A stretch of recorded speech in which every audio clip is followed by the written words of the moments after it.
சில பேர் இருப்பாங்க எக்ஸ்ட்ரோவர்ட், அதாவது உள்ளே எதுவும் வச்சுக்க மாட்டாங்க, எல்லாமே சொல்லிடுவாங்க.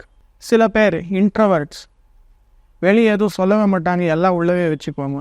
எங்கே தேவையாகுமோ அங்கே வெளியே சொல்லணும், எங்கே தேவையில்லையோ அங்கே சொல்லக்கூடாது.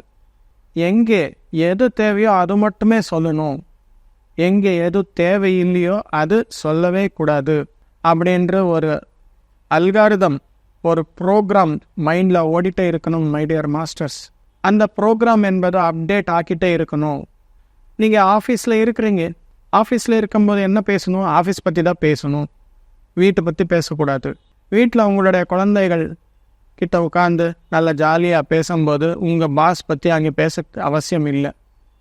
அதுதான் அப்டேட். நான் எங்கே இருக்கேன், எந்த நேரத்தில் இருக்கேன், யார் கூட இருக்கே அப்படின்ற விஷயம் நாம் அப்டேட் ஆக்கி எது பேசணும் எது பேசக்கூடாது அப்படின்னு சொல்லி நம்ம முடிவெடுத்து டக்குன்னு பேசுவோமே. அந்த ப்ரோக்ராம், அந்த மைண்ட் செட் எப்போவுமே அப்கிரேட் ஆகணும். அந்த விஷயங்கள் எல்லாமே உங்களுக்கு தெரிஞ்சாக்கா வாயில் தவறான வார்த்தை வராது. அந்த மாதிரி நீங்கள் வாழ்க்கை என்பது வாழ்ந்தால் அதுதான் நீங்கள் செல்ஃப் அவேர்னஸில் இருக்கிறீங்க அப்படின்னு சொல்லி அர்த்தம்.